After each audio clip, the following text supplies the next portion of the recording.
ക്രിസ്മസിനോടനുബന്ധിച്ച് പലപ്പോഴും നമ്മൾ വിശ്വാസികളായ ക്രിസ്തീയ സമൂഹം മനസ്സിലാക്കാതെ പോകുന്ന ചില കാര്യങ്ങളുണ്ട്.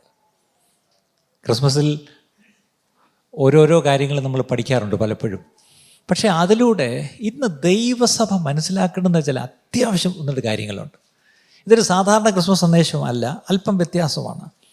കാര്യം ക്രിസ്മസിൽ നമ്മൾ പലപ്പോഴും ശ്രദ്ധിക്കാതെ വിടുന്നൊരു കാര്യം, A.W. ടോസർ എന്ന് പറഞ്ഞ ദൈവദാസൻ പറഞ്ഞൊരു സ്റ്റേറ്റ്മെൻ്റ് ഉണ്ട്. If the holy spirit were withdrawn from the church today, ഇന്നത്തെ ദൈവസഭയിൽ നിന്ന് പരിശുദ്ധാത്മാവിനെ അങ്ങ് മാറ്റിയെന്നിരിക്കട്ടെ, മാറ്റിയാലും 95% of what we would do would go on and nobody would know the difference.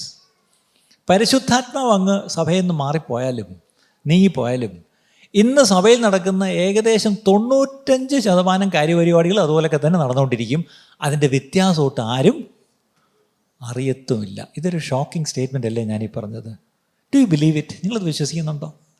പരിശുദ്ധാത്മാവില്ലെങ്കിലും അതില്ല എന്നുള്ള വ്യത്യാസം പോലും മനസ്സിലാകാതെ സഭ ഇങ്ങനെ പൊയ്ക്കൊണ്ടിരിക്കും. ഇതാണ് ഇന്നത്തെ സഭയുടെ ഏറ്റവും വലിയൊരു ഗതികേട്. പരിശുദ്ധാത്മാവ് സഭയിലുണ്ടോ, പരിശുദ്ധാത്മാവാണോ സഭയിൽ പ്രവർത്തിക്കുന്നത് എന്ന് നമ്മൾ പലപ്പോഴും ശ്രദ്ധിക്കുന്നു പോലുമില്ല. കാര്യം പരിശുദ്ധാത്മാവില്ലെങ്കിലും കാര്യങ്ങൾ നടക്കുമെന്നൊരു ചിന്തയിലേക്കാണ്. ഇവിടെയാണ് ദൈവസഭ ജനിച്ചത് അല്ലെങ്കിൽ തുടങ്ങിയത്. ഒരു പെന്തക്കോസ്ത് ദിവസമാണ്. പെന്തക്കോസ്ത് എന്ന് പറഞ്ഞൊരു സഭയല്ല, പെന്തക്കോസ്ത് എന്ന് പറഞ്ഞാൽ ഒരു ഡിനോമിനേഷനല്ല, പെന്തക്കോസ്ത് ഒരു അനുഭവമാണ് അല്ലേ. അത് പഴയ നിയമത്തിൽ നമുക്കറിയാം, യഹൂദന്മാർക്കൊരു പെരുന്നാൾ ദിവസമാണ്. ആ പെരുന്നാൾ ദിവസം എല്ലാവരും കൂടി ഒരു മൂലത്തെ മുറിയിൽ ഇരുന്നപ്പോഴാണ് യേശു പറഞ്ഞിട്ട് പോയി സ്വർഗ്ഗാരോഹണത്തിന് മുമ്പായി, നിങ്ങൾ ഇവിടെ വിട്ട് പോകരുത്, ഇവിടെ കാത്തിരിക്കണം, നിങ്ങൾ കാത്തിരുന്ന് ഞാൻ അയച്ചു തരുന്ന പരിശുദ്ധാത്മാവിനെ നിങ്ങൾ പ്രാപിക്കണം. ആ പരിശുദ്ധാത്മാവ് നിങ്ങളുടെ മേൽ വരുമ്പോൾ നിങ്ങൾക്ക് ശക്തി ലഭിക്കുകയും ആ ശക്തി ലഭിച്ചിട്ട് നിങ്ങൾ എന്ത് ചെയ്യണം? എൻ്റെ സാക്ഷികളായി സകലയിടത്തും നിങ്ങൾ പോകണം. ഇതായിരുന്നു അന്ന് യേശു അവരോട് പറഞ്ഞിട്ട് പോയത്. അതുകൊണ്ട് പരിശുദ്ധാത്മാവ് ഇറങ്ങി വന്ന് സകലരെയും നിറച്ച ഒരു ദിവസമാണ് പെന്തക്കോസ്ത് ദിവസം. അന്ന് തൊട്ട് നമ്മളിതിനെ പെന്തക്കോസ്ത് അനുഭവം എന്ന് പറയും. അപ്പോൾ ആ പെന്തക്കോസ്ത് അനുഭവമുള്ളതാണ് ദൈവസഭ. അവിടെ ശരിക്കും പറഞ്ഞാൽ പൗലോസ് ഒരിക്കൽ ഗലാത്യർക്ക് ലേഖനം എഴുതുമ്പോൾ ഒരു സ്റ്റേറ്റ്മെൻറ്റ് ഇങ്ങനെ പറയുന്നുണ്ട്, നിങ്ങൾ ആത്മാവിൽ തുടങ്ങിയിട്ട് ജഡത്തിൽ കൊണ്ട് അവസാനിപ്പിക്കുന്നത് എന്തൊരു കഷ്ടമാണ്. ഗലാത്യർ 3:3, ഗലേഷ്യൻസ് 3:3 അല്ലേ. ഇന്നത്തെ ഏറ്റവും വലിയ കഷ്ടം ആത്മാവിൽ തുടങ്ങി പലതും, പക്ഷേ എന്തിലാ കൊണ്ട് അവസാനിപ്പിക്കുന്നത്? ജഡത്തിൽ. ഇന്ന് ഈ ക്രിസ്മസ് ദിവസങ്ങളിൽ നമ്മളൊന്ന് ശ്രദ്ധിക്കണം. ആത്മാവിൽ തുടങ്ങിയത് ആത്മാവിൽ തന്നെ അവസാനിക്കണം. ഒരാമയും പറയുമോ? What has been began in the spirit should end in the spirit, not in the flesh. ഇന്നത്തെ ഏറ്റവും വലിയ പ്രശ്നം ജഡത്തിലാണ് കാര്യങ്ങൾ പോകുന്നത്, അത് അറിയുന്നു പോലും ഇല്ല എന്നുള്ളതാണ് അതിലും വലിയ സങ്കടം. അപ്പം ഇവിടെ ഈ ക്രിസ്മസ് സ്റ്റോറി നമ്മളൊന്ന് എടുത്തു നോക്കുകയാണെങ്കിൽ ഈ പരിശുദ്ധാത്മാവുമായിട്ട് ബന്ധപ്പെട്ട് ഒരുപാട് കാര്യങ്ങൾ നമുക്ക് അവിടെ കാണാം. അപ്പം നിങ്ങൾ എന്തെങ്കിലും പരിശുദ്ധാത്മാവും ക്രിസ്മസുമോ? അതെ. ഒന്നാമത്തെ ക്രിസ്മസിൽ നമ്മൾ കാണുന്നത് സ്വപ്നങ്ങളും ദർശനങ്ങളും, ഡ്രീംസ് ആൻഡ് വിഷൻസ്. ക്രിസ്മസ് സ്റ്റോറിയിൽ എവിടെയെങ്കിലും ഡ്രീംസ്, സ്വപ്നം കണ്ടോ ആരെങ്കിലും? കുട്ടികൾക്കറിയാമല്ലോ, ഇന്ന് കുട്ടികളെ ക്രിസ്മസ് സ്റ്റോറിയിൽ എവിടെയാണ് സ്വപ്നം? യോവേലൊരു വാക്യമുണ്ട്, അന്ത്യകാലത്ത് സകല ജഡത്തിന്മേലും ഞാൻ എൻ്റെ ആത്മാവിനെ പകരും. എന്നിട്ട് അത്രയും എല്ലാവർക്കും അറിയാം. പുത്രന്മാരും പുത്രിമാരും ഒക്കെ എന്ത് ചെയ്യും? അവർ പ്രവചിക്കും. അടുത്തത് അവർ സ്വപ്നങ്ങൾ കാണും. ഇന്നവരൊത്തിരി സഭയിൽ വന്നിരുന്ന് ഉറങ്ങിയിട്ടാണ് സ്വപ്നങ്ങൾ കാണുന്നത് അല്ലേ. അതുകൊണ്ട് ആ സ്വപ്നമല്ല. അന്ത്യകാലത്ത് പുത്രന്മാരും പുത്രിമാരും യൗവനക്കാർ അവർ സ്വപ്നങ്ങളും ദർശനങ്ങളും കാണും എന്നൊരു കാര്യം പറഞ്ഞിട്ടുണ്ട്. ഇത് ആ പെന്തക്കോസ്ത് നാളിൽ ഈ പറഞ്ഞ പോലെ അപ്പോസ്തലനായ പത്രോസ് എഴുന്നേറ്റ് പ്രസംഗിച്ചപ്പോൾ അത് പറയുകയും ചെയ്തു. നമുക്കറിയാം, ഒരു ദൂതൻ, പ്രത്യേകിച്ച് ഗബ്രിയേൽ മാലാഖയായിരുന്നു, മറിയടുത്ത് വന്ന് എന്താ പറഞ്ഞത്? ലൂക്കോസ് 1:26-27 വാക്യം നമുക്കറിയാം അല്ലേ. അവിടെ വന്ന് പറഞ്ഞു, കൃപ ലഭിച്ചവളെ നിനക്ക് വന്ദനം എന്ന് പറഞ്ഞിട്ടാണ് ആ കാര്യം. ആ സ്വർഗത്തിൽ നിന്നൊരു ദൂത വന്ന് ആ കന്യയായ ആ ഗ്രാമീണ പെൺകുട്ടിക്ക് വന്ന് പറഞ്ഞു കൊടുത്തു, നീ വളരെ ഭാഗ്യവതിയാണ്, നിനക്ക് ദൈവത്തിൻ്റെ കൃപ ലഭിച്ചു അല്ലേ. പക്ഷേ നീ പ്രതീക്ഷിക്കാത്തൊരു കാര്യമാണ്, നിൻ്റെ ഉള്ളിൽ എന്താണ്? ഒരു കുഞ്ഞ് ഉണ്ടായി. അത് മറ്റാരുടെയും കുറ്റമല്ല, അത് ദൈവത്തിൻ്റെ ഒരു പ്രവൃത്തിയാണ്. അതുകൊണ്ട് നീ ഭാഗ്യവതിയാണ്. ശരിക്കും അവൾ പറഞ്ഞു, ശരിയാ, ഞാൻ ഭാഗ്യവതി തന്നെയാണ്. പക്ഷേ തുടർന്നുള്ള അവളുടെ കാര്യങ്ങൾ നമ്മൾ ഓരോന്നും എടുത്തു നോക്കുമ്പം അവിടെ ഗബ്രിയേൽ മാലാഖ ഒന്ന് മറിയോട് പറഞ്ഞു എന്ന് പറഞ്ഞ ഒന്ന്. അടുത്തത് പെട്ടെന്ന് എന്തോ ഒരു കുഴപ്പം പറ്റിയെന്നൊരു മണം അടിച്ചപ്പം യോസെഫ് ഒരു നല്ല മനുഷ്യനായതുകൊണ്ട് അവിടെ എഴുതിയിട്ടുണ്ട്, നീതിമാനായൊരു മനുഷ്യനാണ്. അദ്ദേഹം വിചാരിച്ചു, എന്തോ പറ്റി, ഞാനറിയാതെ എനിക്ക് വിവാഹം നിശ്ചയിച്ചിരിക്കുന്ന കന്യയായ പെൺകുട്ടിക്ക് എന്തോ ഒന്ന് പറ്റി. ശരി, എനിക്ക് വേണ്ട, എനിക്ക് മനസ്സിലായി, അത് ലോകത്തിന് മനസ്സിലാവും. പക്ഷേ ഞാൻ അവൾക്കൊരു അപമാനം ഉണ്ടാക്കാൻ ഞാൻ ഒരു അപവാദം വേണ്ട. ഞാനൊരു കാര്യം ചെയ്തേക്കാം, ഞാൻ സീക്രട്ടായിട്ട്, ഞാൻ രഹസ്യമായിട്ടങ്ങ് ഒഴിഞ്ഞേക്കാം. പക്ഷേ അങ്ങനെ ഒഴിയാൻ ഭാവിച്ചിരിക്കുമ്പം അവിടെയും നമ്മൾ വായിക്കുന്നത് എന്താണെന്നറിയാമോ? അവിടെയും മത്തായി സുവിശേഷം 1-ാം അധ്യായം 18 മുതൽ 20 വരെ വായിക്കുമ്പം ഒരു സ്വപ്നത്തിൽ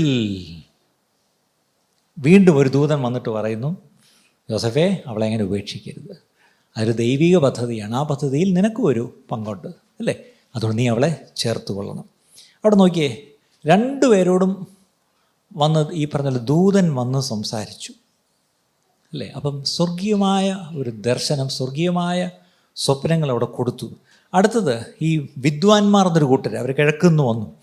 അവരീ പറഞ്ഞ പോലെ ഞാനെപ്പോഴും പറയാറുണ്ട്, wise men can make wise mistakes. അവർ വലിയ വിദ്വാൻമാരാണ്, പക്ഷേ അവരൊരു മിസ്റ്റേക്ക് കാണിച്ചു. എന്താണ്?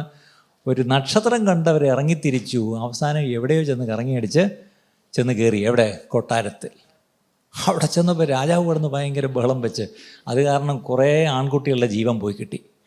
അവസാനം അവർ പോയി, അവസാനം ഈ ഒരു വീട്ടിൽ പോയി യേശു കുഞ്ഞിനെ കണ്ട് ഈ സമ്മാനങ്ങളൊക്കെ കൊടുത്ത്. ഇനി ഇടയ്ക്കും ചോദിച്ചോട്ടെ, വിദ്വാന്മാർ എത്രയായിരുന്നു? എത്രയാണ്? മിണ്ടുന്നില്ല.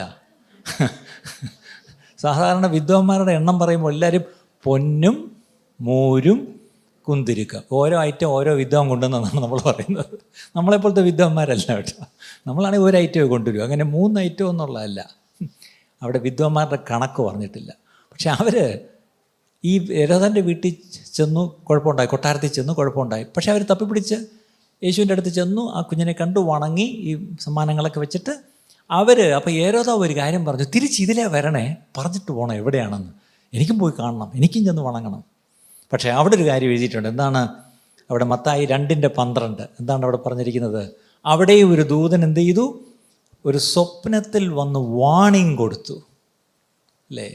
ഹെരോദാവിൻ്റെ അടുക്കൽ മടങ്ങിപ്പോകരുത് എന്ന് സ്വപ്നത്തിൽ അരുളപ്പാടുണ്ടായിട്ട് അവർ വേറെ വഴിയായി സ്വദേശത്തേക്ക് മടങ്ങിപ്പോയി കേട്ടോ. അവിടെയും ഒരു സ്വപ്നത്തിലൂടെയാണ് ആ വിദ്വാൻമാർക്ക് ഒരു വാണിംഗ് കർത്താവ് കൊടുത്തത്.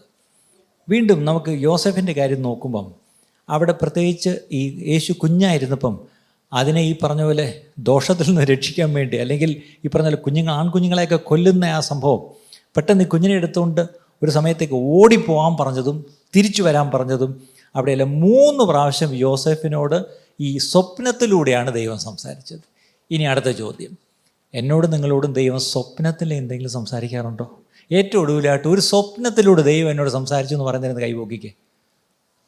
നിങ്ങളോട് സംസാരിക്കുന്നുണ്ട്, പക്ഷെ എന്താണെന്നുള്ളതാണ് പ്രശ്നം, അല്ലേ? ഇവിടെ ഈ യോസെഫിനോട് 3 പ്രാവശ്യം, മറിയയോട്, വിദ്വാൻമാരോട് എല്ലാം അവിടെ സ്വപ്നത്തിൽ സംസാരിച്ചു എന്നുള്ള കാര്യം നമുക്കറിയുന്നു. ഇവിടെ എന്താണ് ഈ ഡ്രീംസ് എന്ന് ചോദിച്ചാൽ അതിനൊരു എക്സ്പ്ലനേഷൻ ഇങ്ങനെ പറയാം. Are images, thoughts and impressions which pass through one's mind when asleep. നല്ല ഉറക്കത്തിൽ കിടക്കുമ്പോൾ കാണുന്നതാണ് സ്വപ്നം. അതേസമയത്ത് വിഷൻസ്, ദർശനങ്ങൾ എന്ന് പറഞ്ഞാൽ എന്താ? They are received while അവേക്ക്. ചിലപ്പോൾ നല്ല ഉണർന്നിരിക്കുമ്പോഴാണ്, ഇപ്പം നിങ്ങൾ എന്നെ കണ്ടുകൊണ്ടിരിക്കുമ്പോഴാണ് പെട്ടെന്ന് നിങ്ങൾ ഒരു ട്രാൻസിലങ്ങാവും. പെട്ടെന്ന് എന്തായിരിക്കും നിങ്ങൾ കാണുന്നത്? പാരഗണി ചെന്നാൽ ഇന്ന് ക്യൂ നിൽക്കണോ എന്തോ, എത്ര നേരം നിൽക്കണം? വിഷമിക്കണ്ട, ഇന്ന് എല്ലാവർക്കും ഇവിടെ ബിരിയാണിയുണ്ട്, പേടിക്കണ്ട. ഓക്കെ, ഇതാണ് പ്രശ്നം. ഇന്ന് കണ്ണ് തുറന്നിങ്ങനെ ഇരിക്കുമ്പോഴും വേണമെങ്കിൽ ഒരു ദർശനം കാണാം. അങ്ങനെ ദർശനം കാണുന്നവർക്കായിട്ട് സ്തോത്രം.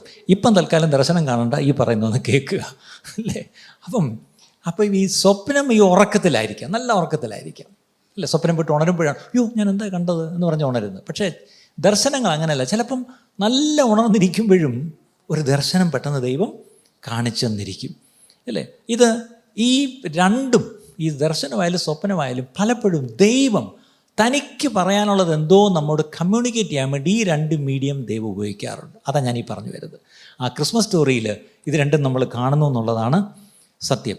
സംഖ്യാപുസ്തകം 12-ാം അധ്യായം 6-ാം വാക്യം, നമ്പേഴ്സ് ചാപ്റ്റർ 12 വേഴ്സ് 6, അവിടെ പിന്നെ അവൻ അരുളി ചെയ്തത്, എൻ്റെ വചനങ്ങളെ കേൾപ്പിൻ, നിങ്ങളുടെ ഇടയിൽ ഒരു പ്രവാചനം ഉണ്ടെങ്കിൽ യഹോവയായ ഞാൻ അവന് ദർശനത്തിൽ എന്നെ വെളിപ്പെടുത്തുകയും സ്വപ്നത്തിൽ അവനോട് അരുളി ചെയ്യുകയും ചെയ്തു. ഇതാണ് പഴയ നിയമത്തിലെ ഒരു രീതി. പക്ഷേ ഇന്ന് പുതിയ നിയമത്തിൽ ഇങ്ങനെ തന്നെ ആവണമെന്നില്ല. പ്രവാചകനോട് ദൈവം പറഞ്ഞിട്ട് ആ പ്രവാചകൻ വന്ന് പറയേണ്ട ആവശ്യമില്ല. അന്ത്യകാലത്ത് സകല ജഡത്തിന്മേലും ദൈവത്തിൻ്റെ ആത്മാവിനെ പകരുമ്പം ആർക്ക് വേണമെങ്കിലും ഈ അനുഭവങ്ങൾ ഉണ്ടാകാം എന്നുള്ള കാര്യം നമ്മൾ മറക്കരുത്. പക്ഷെ ഒരു കാര്യം, ഈ കാണുന്ന സ്വപ്നമൊക്കെ എടുത്ത് അതുപോലെ എടുത്തു വെക്കരുത്. കാര്യം പലപ്പോഴും നല്ലൊരു വാക്യമുണ്ട് സഭാപ്രസംഗിയിൽ 5:3. നിങ്ങൾ പലരും ഈ വാക്യം കണ്ടിട്ടില്ല. ഈ ആദ്യമായിട്ട് കാണുന്നവർ ഒന്ന് അടിവരെ ഇട്ടേക്കുക, കുഴപ്പമില്ല. സഭാപ്രസംഗി 5:3, എക്ലീസിയാസ്റ്റസ് 5:3. കഷ്ടപ്പാടിൻ്റെ ആദ്യക്ക് കൊണ്ട് സ്വപ്നവും വാക്കുപെരുപ്പം കൊണ്ട് പോഷൻ്റെ ജൽപ്പനവും ജനിക്കുന്നു. കഷ്ടപ്പാട് ഒരുപാട് വരുമ്പോഴിരുന്നുകൊണ്ട് എന്ത് ചെയ്യും? സ്വപ്നം കാണും. ഈ ലോട്ടറി അടിക്കുന്നതായിട്ടൊക്കെ സ്വപ്നം കണ്ട ആരെങ്കിലും ഉണ്ടോ? ഇല്ലേ? ഞാൻ ലോട്ടറി അടിച്ചിട്ട് ആ ലോട്ടറി പണം കൊണ്ട് ഞാൻ എന്തൊക്കെ ചെയ്യുമെന്ന് ജീവിതത്തിൽ ഒരിക്കൽ പോലും സ്വപ്നം കാണാത്ത ആരും ഇവിടെ ഇല്ല. ഞാനൊക്കെ ഒത്തിരി കണ്ടിട്ടുണ്ട്. കാര്യം ഒരുപാട് ദാരിദ്ര്യം ഉണ്ടായിരുന്നു. അപ്പം അന്നൊക്കെ ഞാൻ ചിന്തിച്ചിട്ടുണ്ട്, ഒരു ലോട്ടറി അടിച്ചിരുന്നെങ്കിൽ ഞാൻ എന്തൊക്കെ ചെയ്യുമെന്ന് സ്വപ്നം ഇങ്ങനെ കണ്ടു വെച്ചിട്ടുണ്ട്. പക്ഷേ ഇന്ന് വരെ ലോട്ടറി അടിച്ചിട്ടില്ല. അടിക്കാതെ പോയ ലോട്ടറിക്കായിട്ടും സ്തോത്രം, അല്ലേ? അപ്പം നമുക്ക് ഈ പറഞ്ഞ പോലെ കഷ്ടപ്പാട് കൊണ്ട് കാണുന്ന സ്വപ്നങ്ങളും ഉണ്ട് കേട്ടോ. അത് കൂട്ടത്തിൽ അങ്ങ് പറഞ്ഞു പോയെന്നേ ഉള്ളൂ. ഇനി അപ്പം സ്വപ്നങ്ങളും ദർശനങ്ങളും നമ്മൾ ക്രിസ്മസ് സ്റ്റോറിയിൽ കണ്ടു. Lot of dreams. അടുത്തത് സ്ക്രിപ്ചേഴ്സ് ആൻഡ് ഫെയ്ത്ത്. ദൈവവചനവും അതിന്മേലുള്ള വിശ്വാസവും. അതാണ് ക്രിസ്മസ് സ്റ്റോറി കാണുന്ന അടുത്തൊരു കാര്യം, അല്ലേ? ഇവിടെ നല്ലോണം ഓർക്കണം. പത്രോസ് തൻ്റെ ലേഖനത്തിൽ പറയുന്നൊരു വാക്യം നോക്കണം. 2 പത്രോസ് 1:20-21. 2 Peter 1:20 and 21. 2 പത്രോസ് 1:20-21. തിരുവെഴുത്തിലെ പ്രവചനം ഒന്നും സ്വയമായ വ്യാഖ്യാനത്താൽ ഉളവാകുന്നതല്ല എന്ന് ആദ്യം തന്നെ അറിഞ്ഞുകൊള്ളണം. ഈ തിരുവെഴുത്തിലെ പ്രവചനം ഒന്നും ചുമ്മാ അങ്ങ് വന്നതല്ല.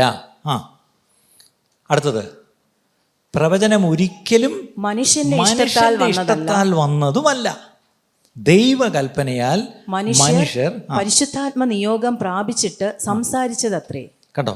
ഇവിടെയാണ് ശരിക്കും പറഞ്ഞ പ്രവചനം എന്ന് പറഞ്ഞാൽ 2-3 ആഴ്ച മുമ്പ് വളരെ വ്യക്തമായി അതിനെപ്പറ്റി ഒന്ന് പറഞ്ഞു, നിങ്ങൾ കേട്ടതാണ്.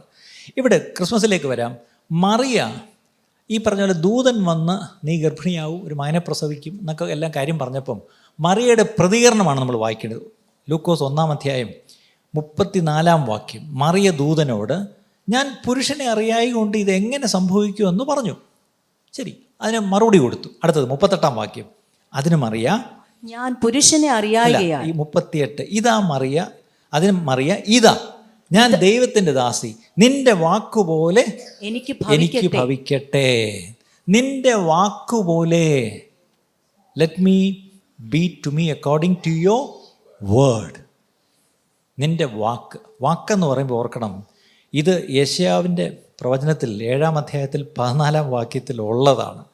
എന്താണ്? അതുകൊണ്ട് കർത്താവ് തന്നെ നിങ്ങൾക്കൊരു അടയാളം തരും, കന്യക ഗർഭിണിയായി ഒരു മകനെ പ്രസവിക്കും, അവൻ ഇമ്മാനുവേൽ എന്ന് പേർ വിളിക്കും. കണ്ടോ? ഇങ്ങനൊരു വാക്ക്, ഇങ്ങനൊരു വചനം ഈ പുസ്തകത്തിലുണ്ട്, അല്ലേ?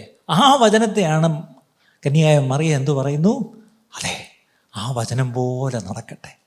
കണ്ടോ? ഈ ക്രിസ്മസ് സ്റ്റോറിയിൽ ദൈവവചനവും അതിൻ്റെ നിറവേറലും അവിടെയുണ്ട്.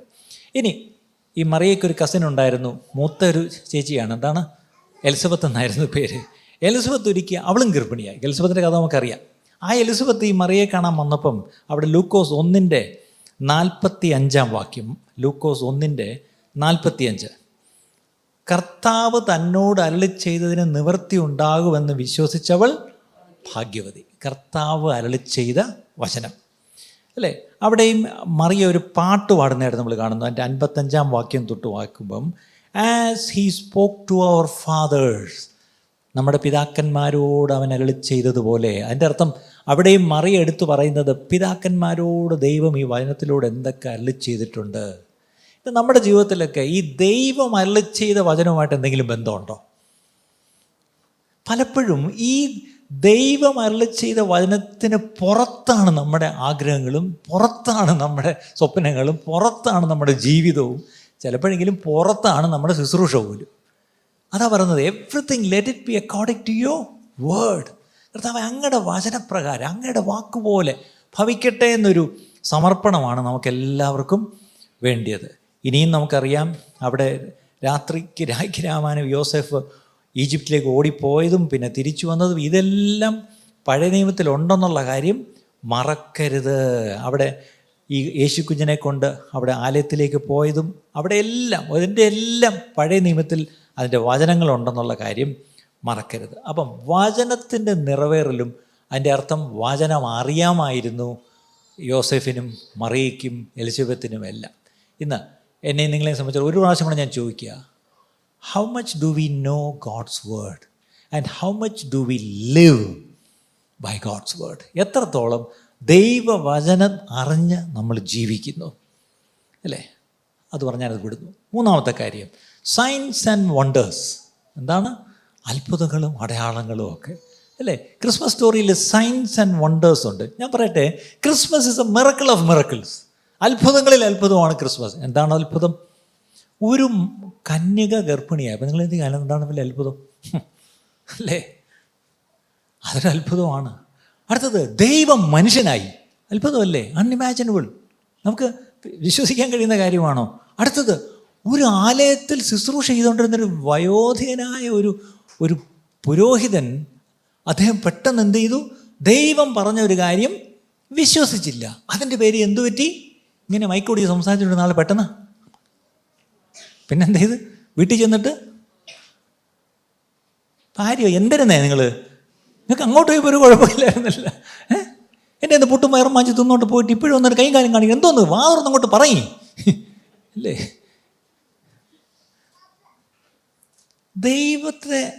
ദൈവം പറഞ്ഞതൊന്ന് അവിശ്വസിച്ചപ്പം നാടൻ ഭാഷ പറഞ്ഞ ഒരു കൊട്ടു കൊടുത്തു. എന്താണ്? പെട്ടെന്ന് തൻ്റെ സംസാരശേഷി നഷ്ടപ്പെട്ടു. ചിന്തിക്കാമോ?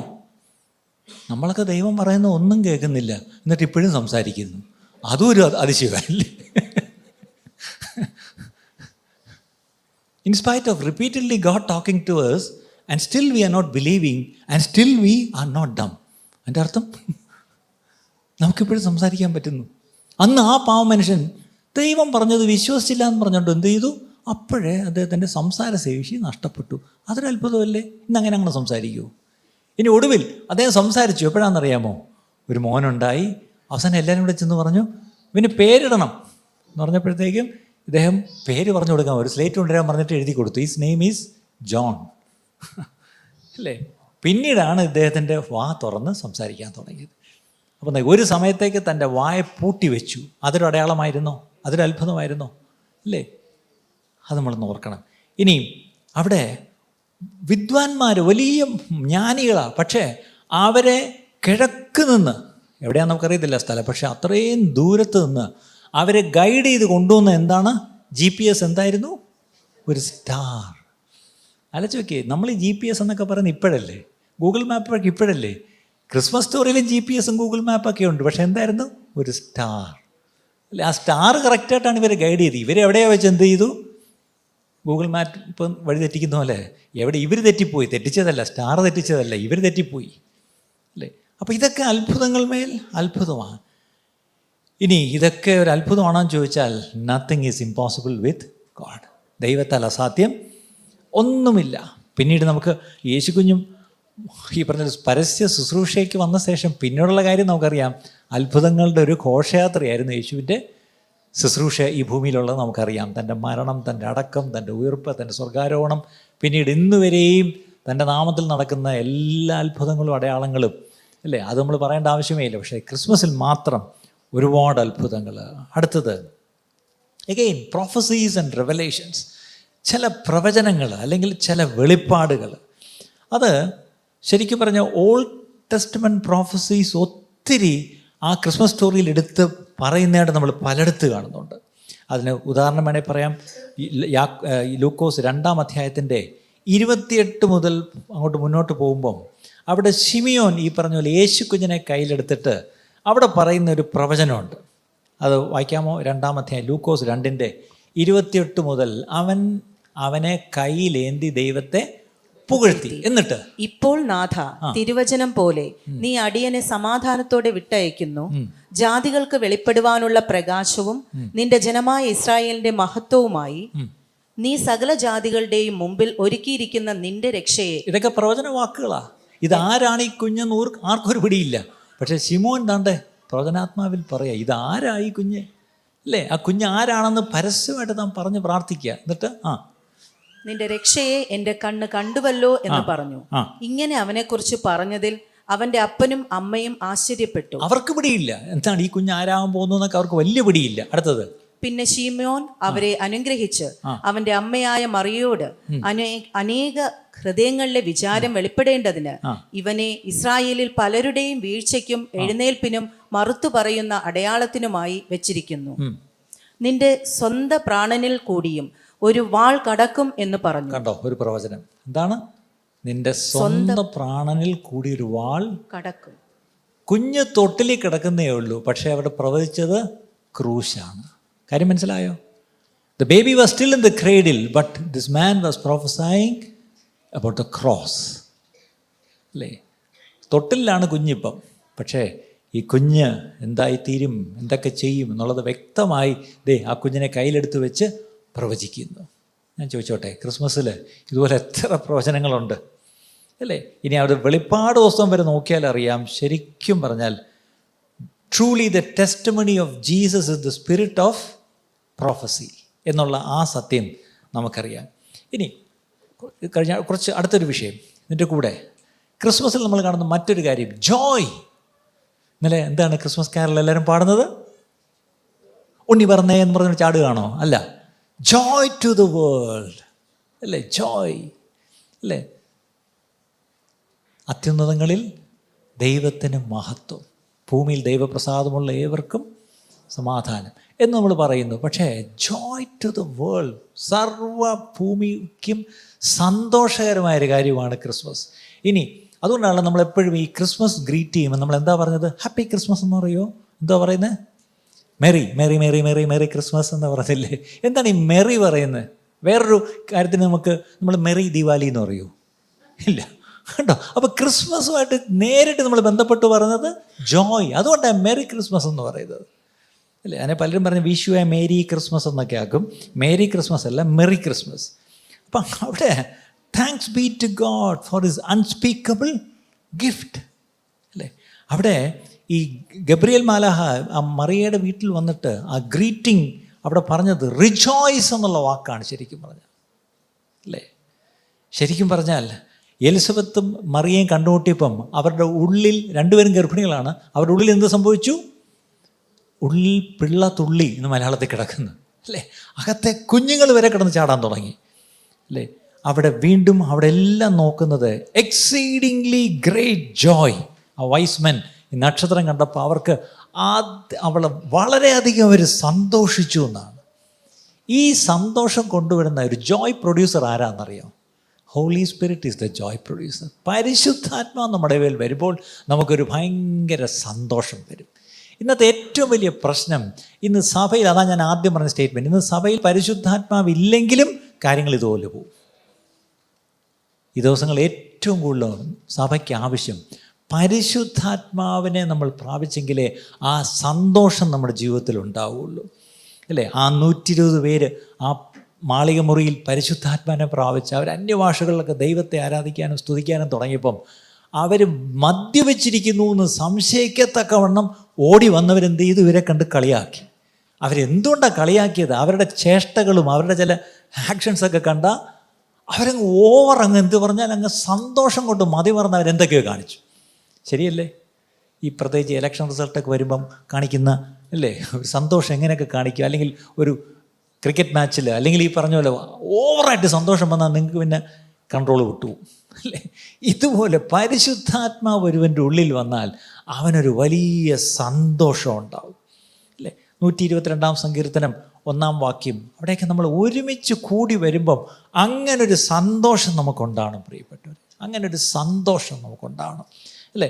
അപ്പം ഇന്ന് ഞാൻ അവിടെയും പറഞ്ഞ് വിടുകയാണ്. ഇന്ന് ക്രിസ്മസിൽ ആ ജോയ് ആൻഡ് എന്തൂസിയാസം. അത് ക്രിസ്മസ് സ്റ്റോറിയിലുണ്ട്. പക്ഷേ ഇന്ന് ആ ജോയ് അവിടെ ഉണ്ടായിരുന്നതിൻ്റെ കാര്യം പരിശുദ്ധാത്മാവാണെങ്കിൽ, ഇന്ന് ദൈവസഭയിൽ ദൈവമക്കൾക്ക് പരിശുദ്ധാത്മാവ് നമ്മുടെ ഉള്ളിലുണ്ടെങ്കിൽ എത്രയധികം സന്തോഷം നമ്മുടെ ജീവിതത്തിൽ കാണും പ്രിയപ്പെട്ടവരെ. വീണ്ടും അവിടെ ഉണ്ടായിരുന്ന മറ്റൊരു കാര്യം വർഷിപ്പ് ആൻഡ് ഓഫറിങ്. എന്താണ്? അവർ ആരാധനയുണ്ടായിരുന്നു. അവിടെ എന്ത് ചെയ്യുന്നു? അവിടെ സമർപ്പണം ഉണ്ടായിരുന്നു. അവിടെ നമുക്കറിയാം ഈ വിദ്വാന്മാർ വന്നു, അവരെന്ത് ചെയ്തെന്ന് എഴുതിയിരിക്കുന്നത്? 3 ഐറ്റം കൊടുത്തിട്ട് പോയെന്നാണോ? അല്ല, അവിടെ എഴുതിയിരിക്കുന്നത് they fell down and worshipped him with lavish gifts എന്നാണ് ഒരു തർജ്ജമ. അവർ വീണ് നമസ്കരിച്ചു. ഈ കുഞ്ഞിനെ വീണവർ നമസ്കരിച്ചു. ഈ ഓടി വന്ന ആട്ടിടയന്മാർ അവരെഴുതിയിരിക്കുന്നത് അങ്ങനെ തന്നെയാണ്. അവർ ശരിക്കും അവരും ദൈവത്തെ സ്തുതിച്ചും കൊണ്ടുപോയി. മാലാഖമാർ അവിടെ കൂടി വലിയൊരു ദൈവത്തെ സ്തുതിച്ചുകൊണ്ട് പാടി. അവിടെ എല്ലാം സന്തോഷത്തിൻ്റെയും ഒരു വലിയ ആവേശത്തിൻ്റെ ഒരു അവസ്ഥയുണ്ടായിരുന്നു. ഇന്ന് ക്രിസ്മസ് ദിവസം മാത്രം കൊണ്ടൊന്ന് ചാടി മറിഞ്ഞാൽ പോരാ, എല്ലാ ദിവസവും ആ സന്തോഷം നമ്മുടെ ഉള്ളിലുണ്ടാവണം. ഇനി ഇതിനോട് കൂടെ പോകുന്ന ക്രിസ്മസുമായിട്ട് ബന്ധപ്പെട്ടൊരു കാര്യം, ക്രിസ്മസിലൊരു ഇവാഞ്ചലിസം ഉണ്ടായിരുന്നു, അല്ലെങ്കിൽ വേറൊരു വാക്കി പറഞ്ഞാൽ മിഷൻസ് ഉണ്ടായിരുന്നു ക്രിസ്മസിൽ. നിങ്ങൾ എന്തെങ്കിലും how come evangelism and missions? ഞാൻ പറയാറില്ലേ, ക്രിസ്മസ് സമയത്ത് നമുക്ക് യേശുവിനെ പരിചയപ്പെടുത്താൻ നല്ലൊരു അവസരമാണ്. അതുകൊണ്ടല്ലേ നമ്മൾ ഈ ദിവസങ്ങളിലൊക്കെ പല സ്ഥലങ്ങളിലും ക്രിസ്മസ് ഔട്ട്റീച്ചസ് നടത്തുന്നത്, അല്ലേ? അപ്പോൾ അതിനകത്തൊരു ഉദ്ദേശം ഇത്രയേ ഉള്ളൂ. ഈ ബെത്ലഹേമിൽ ഈ പറഞ്ഞ പോലെ നിങ്ങൾക്കായി അവിടെ ശിശു ജനിച്ചിരിക്കുന്നു എന്നുള്ളത് പറഞ്ഞപ്പം അവിടെ ആരാണ് ജനിച്ചതെന്നുള്ള കാര്യം അവിടെ ലൂക്കോസിന് സുവിശേഷം 2-ാം അധ്യായം 10-ാം വാക്യവും 17-ാം വാക്യം. ലൂക്കോസ് 2-ാം അധ്യായം 10-ഉം 17-ഉം. ദൂതൻ അവരോട് ഭയപ്പെടേണ്ട, സർവ്വജനത്തിനും ഉണ്ടാകുവാനുള്ള ഒരു മഹാസന്തോഷം ഞാൻ നിങ്ങളോട് സുവിശേഷിക്കുന്നു. ദൂതൻ പറഞ്ഞ ഞാൻ നിങ്ങളോടൊരു സുവിശേഷം പറയട്ടെ. എന്തുവാ? സർവ്വജനത്തിനും ഉണ്ടാവാനുള്ളൊരു മഹാസന്തോഷമാണ് ഈ സുവിശേഷം. ഇന്നലെ ലുലുമാളി നമ്മുടെ band joy to the world എന്ന് ഉറക്കെ പാടിയപ്പോൾ ഞാൻ അവിടെ ചിന്തിക്കുക, ദൈവമേ, ഇവിടെയും വന്ന് ആ മഹാസന്തോഷം ഒന്ന് പ്രഖ്യാപിക്കാൻ കഴിഞ്ഞത് അത്രയും മതി അല്ലേ? നമുക്കിത് ഈ മഹാസന്തോഷമാണ് നമ്മളീ പ്രഖ്യാപിക്കുന്നത്, അല്ലേ? നമ്മളീ പറയുന്ന സുവിശേഷം ഒരു മഹാസന്തോഷമുള്ള കാര്യമാണ്. ഇനി അതിൻ്റെ 17-ാം വാക്യം. കണ്ട ശേഷം ഈ പൈതലിനെ കുറിച്ച് തങ്ങളോട് പറഞ്ഞ വാക്ക് അറിയിച്ചു. അത് വാക്ക് അറിയിച്ചു എന്നേ മലയാളത്തിൽ ഉള്ളൂ. ഇംഗ്ലീഷിൽ and they spread it widely. അവർ ഓടി നടന്ന് കണ്ടവരോട് മുഴുവൻ പറഞ്ഞു ഈ യേശു കുഞ്ഞ് അവിടെ ജനിച്ചതും ഇവർ പോയി കണ്ടതും എന്ന് പറഞ്ഞു. കേട്ടോ, ദൂതൻ അവരോട് പറഞ്ഞത് ഇന്നടുത്ത് യേശു കുഞ്ഞുണ്ടെന്നേ പറഞ്ഞുള്ളൂ. പക്ഷേ ഇവർ പോയി കണ്ടിട്ട് അടുത്ത് അവർ ചെയ്തെന്താ? സകലരോടും വിളിച്ചു പറഞ്ഞു. ഇന്ന് ഞാൻ ചോദിച്ചോട്ടെ, നമ്മളും യേശുവിനെ കണ്ടുമുട്ടി. പക്ഷെ എൻ്റെ ചോദ്യം, നിങ്ങളീ പറഞ്ഞ പോലെ ആരോടെങ്കിലും പറഞ്ഞിട്ടുണ്ടോ ഇന്ന് വരെ? ആരോടെങ്കിലും യേശുവിനെ പറ്റിയൊന്നും പറഞ്ഞിട്ടുണ്ടോ? ഇത് നമ്മളൊന്ന് മനസ്സിലാക്കേണ്ട കാര്യമാണ്. ഇനി അവിടെ എല്ലാം ഈ ശിമിയോൻ ആ കുഞ്ഞിനെ കയ്യിലെടുത്ത് വെച്ചിട്ട് സകല മനുഷ്യരും ഇത് ജാതികൾക്കൊരു വെളിച്ചമാണ് എന്നാണ് താൻ പറഞ്ഞത്, അല്ലേ? താൻ പറഞ്ഞു ജാതികൾക്കുള്ള വെളിച്ചമാണ് താണ്ടെ ജനിച്ചിരിക്കുന്നത്, എൻ്റെ കയ്യിലിരിക്കുന്നത്. അടുത്ത് നിന്ന് ഹന്നയും അത് തന്നെ പറഞ്ഞു എന്ന് 38-ാം വാക്യത്തിൽ അവിടെ പറഞ്ഞിട്ടുണ്ട്. ഇനി ഞാനൊന്ന് പറയട്ടെ, ഇന്ന് ഈ ലോകത്തിലുള്ള ഏറ്റവും ഗ്രേറ്റസ്റ്റ് സ്റ്റോറി എന്ന് പറഞ്ഞാൽ ഈ സ്റ്റോറിയാണ്. ഈ സ്റ്റോറി, ഈ ക്രിസ്മസിൻ്റെ കഥ സകലരോടും പോയി ഗോസിപ്പ് ചെയ്യാനുള്ള ഒരു കൽപ്പന ദൈവം നമുക്ക് തന്നിട്ടുണ്ട്. So my question to you this morning, are you gossiping the Christmas story? ഈ ക്രിസ്മസ്, ഈ ക്രിസ്തു ജനിച്ചു എന്നുള്ള ഈ സദ്വർത്തമാനം നമ്മൾ ആരോടെങ്കിലും പറയാം. പണ്ടൊരു ക്രിസ്മസ് കാർഡെങ്കിലും മേടിച്ച് അയക്കും അങ്ങോട്ട്. ഇപ്പോൾ ഈ പറഞ്ഞ വാട്സാപ്പിൽ കൂടെ എല്ലാവരും അങ്ങോട്ടും ഇങ്ങോട്ടും ഇതാരെങ്കിലും സത്യം പറഞ്ഞാൽ ഇത് തുറക്കുന്ന ആരെങ്കിലും വായിക്കുന്നുണ്ട്? ആലോചിച്ച് നോക്കി. ഇപ്പം നോക്കിയാൽ നാളെ നേരം വെളുത്ത് എല്ലാവരും അങ്ങ് തുടങ്ങും. എന്താണ്? ഒരു ചിലവുമില്ലല്ലോ. പണ്ടാണെങ്കിൽ ഒരു കടയിൽ പോയി ക്രിസ്മസ് കാർഡ് വാങ്ങിക്കണം, അത് കവറിലിടണം, പിന്നെ അഡ്രസ്സ് ഇടണം, പിന്നെ സ്റ്റാമ്പ് ഒട്ടിക്കണം, പിന്നെ കൊണ്ട് പെട്ടി കൊണ്ട് ഇടണം. 5 രൂപയെങ്കിലും മുടക്കണം മിനിമം, അല്ലേ? ഇപ്പം 5 പൈസ ചിലവില്ല. രാവിലെ തൊട്ടങ്ങ് തുടങ്ങും. എന്താണ് അത്? ഇത് ആര് തുറന്നിതൊക്കെ നോക്കിക്കൊണ്ടിരിക്കുകയാണ്? അവിടെ നാളെ ആരും ക്രിസ്മസ് ഗ്രീറ്റിങ്ങിന് അയക്കല്ലേ, തുറന്നു നോക്കാൻ പോണില്ല, വെറുതെ എന്തിനാണ് അയക്കുന്നത്, അല്ലേ? അവിടെ ഇതങ്ങ് വിട്ടേക്ക്. നമ്മൾ അന്യോന്യമല്ലേ ഈ ക്രിസ്മസ് ഗ്രീറ്റിംഗ് കൊടുക്കേണ്ടത്? യേശുവിനെ പരിചയപ്പെടുത്തുക, അറിയാത്തവർക്ക് യേശുവിനെ പരിചയപ്പെടുത്തി കൊടുക്കുക. അതാണ് ഏറ്റവും വലിയ കാര്യം. പ്രിയപ്പെട്ടവരെ, കണ്ണടയ്ക്കുമ്പോൾ ഒരു നിമിഷം നമുക്ക് കണ്ണടയ്ക്കാം. കർത്താവേ, അങ്ങ് ഈ താണലോകത്തേക്ക് ഇറങ്ങി വന്ന് പാപിയായിരുന്ന എന്നെ സ്നേഹിച്ച് എന്നെ രക്ഷിക്കുവാൻ കർത്താവേ, ദൈവമേ, അങ്ങയുടെ സ്വന്തം പുത്രനെ ഭൂമിയിലേക്ക് അയച്ചു എന്നുള്ളത് കർത്താവെ ഇന്നെനിക്ക് മനസ്സിലായി. ആ യേശുവേ, അങ്ങ് വന്നത് മറ്റൊന്നിനുമല്ല, അങ്ങ് വന്നത് എൻ്റെ പാപത്തിന് ഉള്ള ശിക്ഷ, മരണശിക്ഷ, ദൈവം വിധിച്ച ശിക്ഷ, അത് എൻ്റെ സ്ഥാനത്ത് എനിക്ക് പകരമായി ആ ശിക്ഷ ഏറ്റെടുത്ത് അങ്ങ് മരിച്ചു കർത്താവേ. അങ്ങ് മരിച്ചതുകൊണ്ട് ഇനി ഒരാളും കൂടെ മരിക്കണ്ട, എനിക്കതിലൂടെ ജീവൻ കിട്ടി. കർത്താവ്, ഞാനത് വിശ്വസിക്കുന്നു. എത്ര പേരത് വിശ്വസിക്കുന്നത്? എൻ്റെ മരണം നീങ്ങി, എൻ്റെ സ്ഥാനത്ത് എനിക്ക് പകരമായ എൻ്റെ ക്രിസ്തു വന്ന് ക്രൂശിൽ മരിച്ചത് കാരണം എനിക്കിനി മരിക്കേണ്ട ആവശ്യമില്ല. ആ നിത്യമരണം എന്നെ വിട്ട് നീങ്ങിപ്പോയി എന്നുള്ള ആ ഒരു സത്യം, അതാണല്ലോ സുവിശേഷം. അത് വിശ്വസിക്കുന്നവരെല്ലാം ദൈവത്തെ ഒന്ന് സ്തുതിച്ചാട്ട്. ആ അനുഭവം നിങ്ങൾക്കുണ്ടെങ്കിൽ ആ അനുഭവം മറ്റുള്ളവരോട് പറയാനാണ്. അത് ക്രിസ്മസ് സമയങ്ങളിൽ മാത്രമല്ല, നിങ്ങളുടെ ജീവിതം കൊണ്ട് നിങ്ങൾ സാക്ഷിക്കണം. യേശു എന്തിനായി ഭൂമിയിൽ വന്നു, ഈ ഭൂമിയിൽ വന്ന് യേശു എന്ത് നിർവഹിച്ചു എന്നുള്ളത് നിങ്ങളുടെ ജീവിതം കൊണ്ട് സാക്ഷ്യപ്പെടുത്തുവാനാണ് എന്നെയും നിങ്ങളെയും കുറിച്ച് ദൈവം ആഗ്രഹിക്കുന്നത്. അതിനായിട്ട് ദൈവം നമ്മളെ സഹായിക്കട്ടെ. ഒന്ന് പ്രാർത്ഥിക്കാം. കർത്താവേ, ഞങ്ങൾക്ക് തന്ന ഏറ്റവും വലിയ സമ്മാനം, ദൈവമേ പിതാവേ, അങ്ങയുടെ പുത്രനെ ഞങ്ങൾക്ക് തന്നു. അതാണ് ഏറ്റവും വലിയ സമ്മാനം. യേശുവെ, ഞങ്ങൾക്ക് തന്ന സമ്മാനം, അങ്ങ് ഞങ്ങൾക്ക് നിത്യരക്ഷ തന്നു. Salvation is a gift. രക്ഷാദാനം ഞങ്ങൾക്ക് തന്നു. അതിനായിട്ട് സ്തോത്രം. പരിശുദ്ധാത്മാവിനെ അതുപോലെ യേശുവെ ഞങ്ങൾക്ക് അയച്ചു തന്നതിനായിട്ട് സ്തോത്രം. പരിശുദ്ധാത്മാവെ, ഞങ്ങൾക്ക് ആ ബോധ്യം തന്നതിനായിട്ട് സ്തോത്രം. ഇന്ന് ഞങ്ങളെ അവിടെ നിന്ന് വഴി നടത്തുന്നതിനായിട്ട് സ്തോത്രം. ഞങ്ങളുടെ ആശ്വാസപ്രദനായി കൂടെയുള്ളതിനായിട്ട് സ്തോത്രം. ഞങ്ങൾക്ക് സകലവും അവിടെ നിന്ന് കർത്താവ് വ്യാഖ്യാനിച്ച് തരുന്ന ദൈവവും പരിശുദ്ധാത്മാവെ അങ്ങായിരിക്കാലോ സ്തോത്രം. നന്ദി പറയുന്നപ്പാ. ഞങ്ങൾ ഈ അറിഞ്ഞ യേശുവിനെ മറ്റുള്ളവർക്ക് പരിചയപ്പെടുത്തി കൊടുക്കുവാൻ ഞങ്ങൾക്കും സഹായിക്കണമേ എന്ന് പ്രാർത്ഥിക്കുന്നു. യേശു ക്രിസ്തുവിൻ്റെ നാമത്തിൽ തന്നെ പിതാവേ. ഇന്ന് കേട്ട ഈ സന്ദേശം തീർച്ചയായിട്ടും നിങ്ങൾക്ക് അനുഗ്രഹമായിരുന്നു ഞങ്ങൾ വിശ്വസിക്കുന്നു. ഒരുപക്ഷെ നിങ്ങൾ ഇതുവരെയും ഈ ചാനൽ സബ്സ്ക്രൈബ് ചെയ്തിട്ടില്ലെങ്കിൽ ദയവായി ഇപ്പം തന്നെ ഒന്ന് സബ്സ്ക്രൈബ് ചെയ്യുക. ഈ സന്ദേശം മറ്റു ചിലർ കൂടി ഒന്ന് ഫോർവേഡ് ചെയ്ത് കൊടുക്കുക. നിങ്ങൾക്കിത് അനുഗ്രഹമായിരുന്നെങ്കിൽ തീർച്ചയായിട്ടും അത് മറ്റുള്ളവർക്കും ഒരു അനുഗ്രഹമായി തീരുവാൻ അത് കാരണമായി തീരും. God bless you.